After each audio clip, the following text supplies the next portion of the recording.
All right, so today's topic is side channel analysis, and I have to mention that these slides are just shortened version of Stefan Mangard's course slides titled Secure Implementation of Cryptographic Algorithms. It was a fantastic course slide, so I just shortened it to give you just the basic idea about side channel analysis. So let's start with some basic definitions and then talk about what kind of side channel attacks we can perform. Okay, let's start with embedded systems. An embedded system is some combination of computer hardware and software that is specifically designed for a particular function. Recently, embedded systems have become more and more complex and are close to the functionality of a PC. For example, smartphones or maybe Raspberry Pis and so on. Those devices are really good devices in terms of CPU, power, and memory. Many side channel attacks focus on small embedded systems where all components, including RAM, flash memory, etc., that are critical for security applications are integrated on a single piece of silicon. Okay, if the device is small, then all of them are on the same system, but sometimes we have all of them in just next to each other. So attacks on systems with multiple chips can be performed in similar ways and are typically simpler.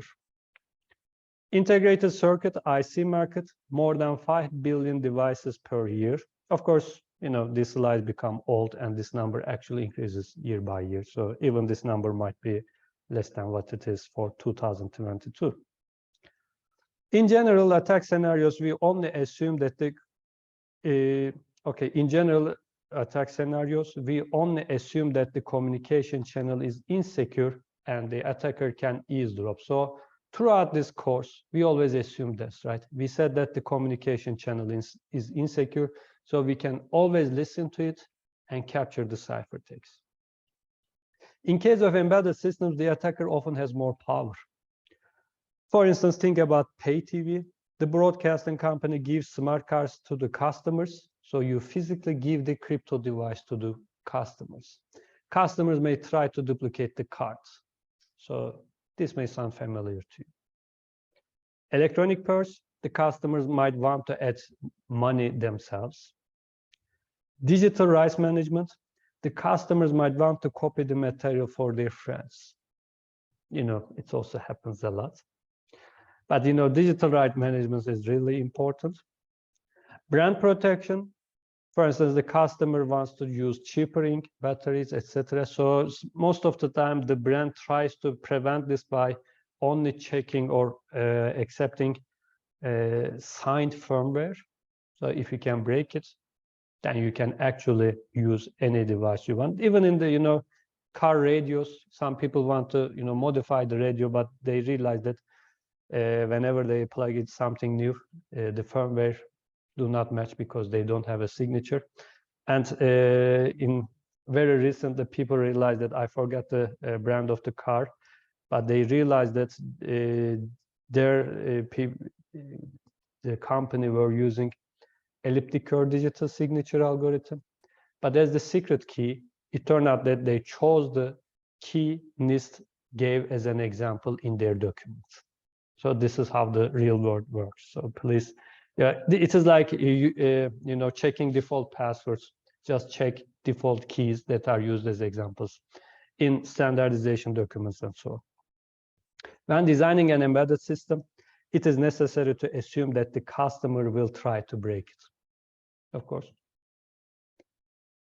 So attacks on embedded devices, you can always perform social engineering. Actually, using the default key is like also a social engineering. You can, from the implementation, you might think that maybe they use the NIST implementation and you can just try the default password, but social engineering helps a lot in terms of capturing the passwords or capturing the internal design and so on. Social engineering is a huge area. You can even have to look at the trash can and capture some information. You can perform logical attacks like software vulnerabilities, API attacks, cryptanalysis, which is related to our course. But now, more importantly, you can perform physical attacks, which we are going to name in general as side channel analysis. So you can actually observe and manipulate physical properties of the device or its environment. Okay, so this is different than the cryptanalysis, because in the cryptanalysis part, we are trying to break the algorithm itself. Here, you are trying to break the physical implementation. Okay, AES or RSA might be secure in theory, but when you embed them in a small device, then you can break it due to the physical observations and manipulations. So here's the good example that Stefan Mangard used. I really like this. So let's focus on this and what kind of physical attacks that we can do. So let's, instead of focusing on cryptographic algorithm like AES or RSA, let's focus on a basic example where you find a USB stick with secret data on it, okay? But to access it, you need to enter an 8-digit PIN, okay? So instead of secret keys and so on, just assume that we are trying to break 8-digit PIN, okay? Device has a delay response, so one trial takes 1 second.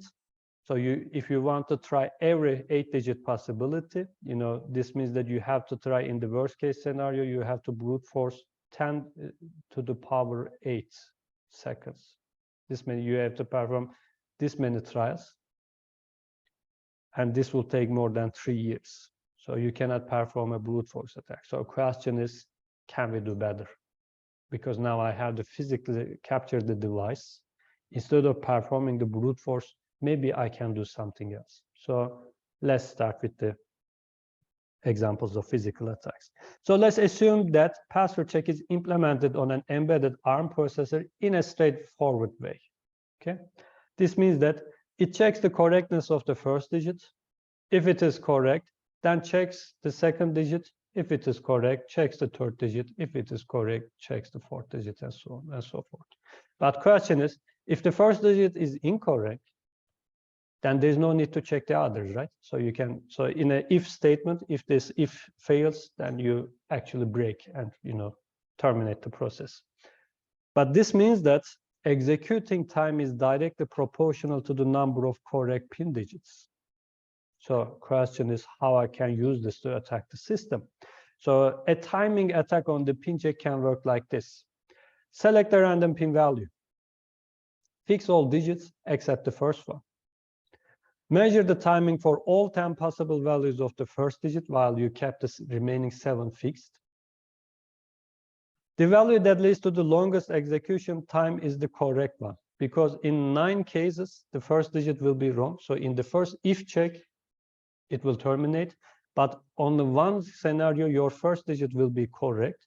So now it is going to check if the second digit is correct. So it will perform more process, more instructions, so it will take longer time. So this way you capture the first digit. Set the first digit to this value and proceed with the next digits in the same way. So all you need to do, perform this step 8 many times. So you try 10 digits for every 8 possible digits. So this means that you have to perform 80 trials. So now you need 80 seconds to break the system, right? If the timing measurement is noisy, and in practice it is always noisy, averaging over multiple measurements needs to be done. So instead of performing 80 trials, maybe you perform all of them 10 times. So this way, in 800 trials, you get the correct value. Because sometimes, due to the physical nature, the measurements might be close to each other and so on. So let's go back. In the original brute force, we needed this many seconds. Now I'm performing a timing attack, and now all I need to do perform this many digits. So maybe at this point I should stop and give a real world example. This is how you can break padlocks. Okay, think about padlocks and assume that there is just 3 digits lock on it. So what you do is as follows. You try to open it while exerting force. You just switch the places of the first digit, which is close to the lock, okay? So when the correct one digit you select, you will realize that it will get a little bit loose. So in 10 tries, you capture 1 digit. Then you try the second digit, and so on. So if you have 3-digit PIN, it will take 30 trials in the worst case scenario. So as an exercise, you can go to the sports center. At the entrance on your left, there is a box where you can, put your complaints and, comments and so on. There's a padlock on it, 4 digits. Just try that if it works. And it works actually. Next week, you can share with us the result. So this is the digital version of that attack actually. So a quality padlock would not allow it. Regardless of which digit is correct, it should still, shouldn't feel loose. That is the main idea. All right. So let's continue with the timing attack. Checking every digit of the entered PIN is not a solution because code requires more operations to be performed when a digit is correct. So here we are trying to, provide countermeasures. So one idea might be, instead of checking every digit one by one, just check all of them, but still, if it is correct, you perform some other properties. So assume that the designer of the USB stick inserts no operation instructions to balance the timing of both execution paths. So in other words, even if you choose the PIN correctly or wrongly, it will perform same number of instructions, so it will take same amount of time. So if the system is fixed like this, how we can break it?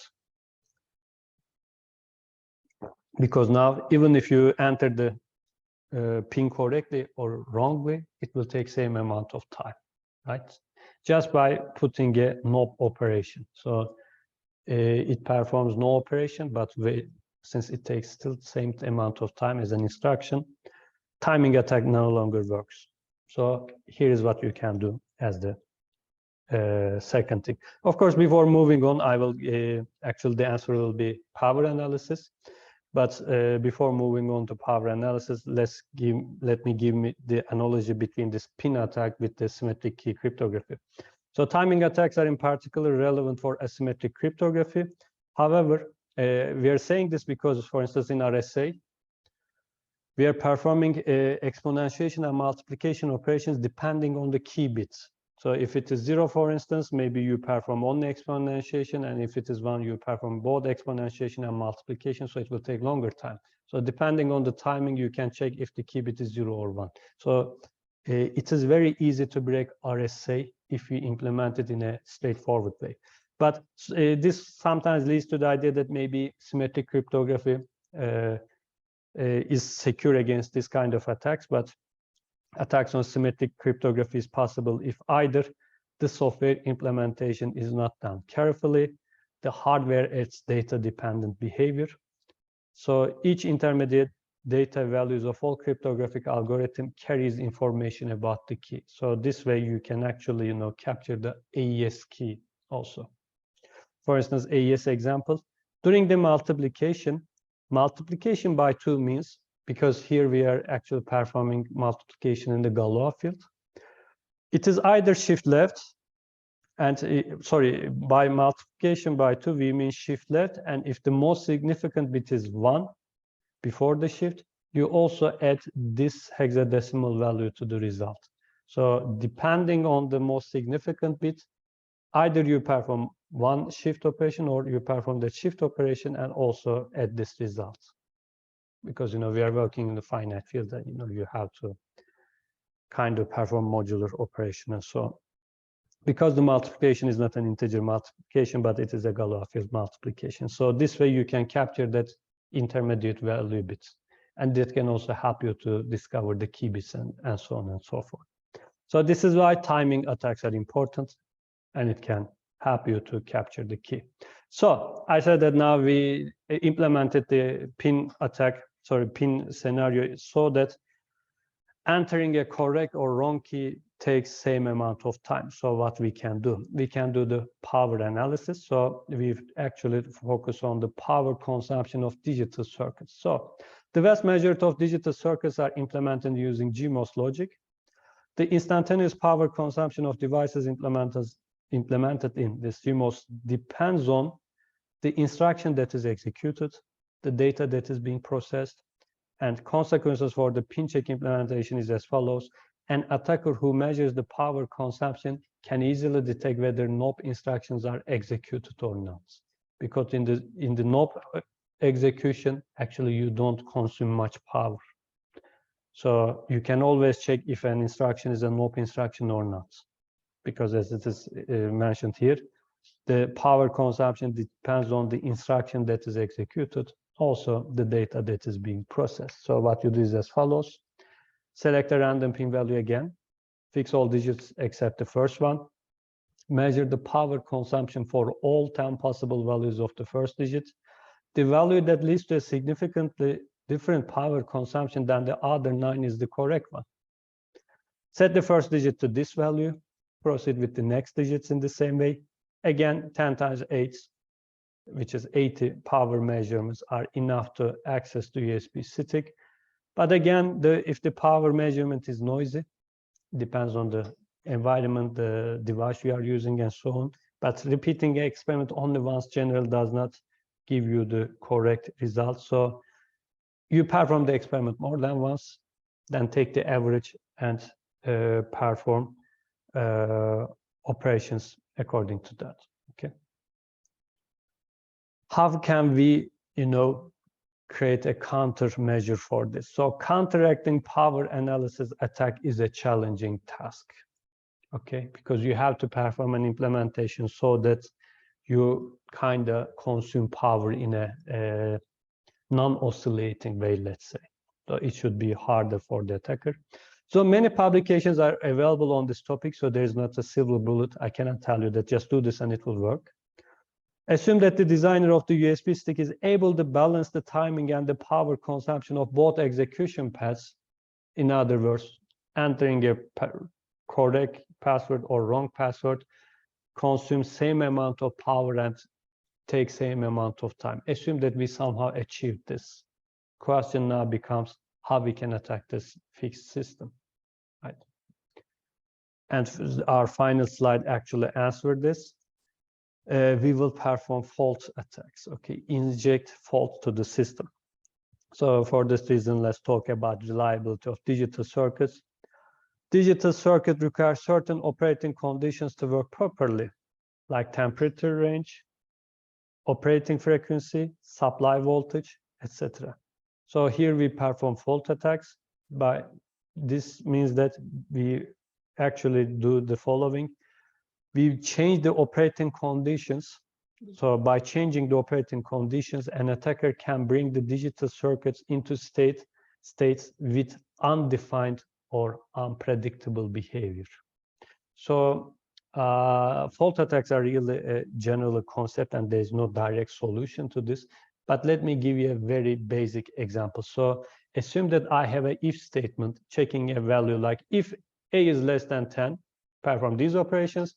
If A is larger than 10, perform the other operations. So there's a simple if and else statement and check. It depends on if A is larger than 10 or not. So assume that A is less than 10. So it will perform the first if statement, right? But when that if statement comes, just force that even if A is less than 10, you inject the fault by saying that that if statement is false. A is less than 10, but when it checks, it will return true, but you inject the fault by manipulating it and turning it to false. So the problem is the code will go to else statements and perform the operations there, but those operations are written so that A is larger than 10, but actually now A is less than 10. So it will perform unpredictable, undefined behavior because in your design, in software, this can never occur, right? Because if A is less than 10, you will never see those else instructions. But now I somehow force the hardware to perform those operations on a value that is less than 10. So this will cause undefined, unpredictable behavior, but this will also leak information. So by injecting fault, you're forcing the hardware to function in an undefined way to capture more internal values or internal intermediate values.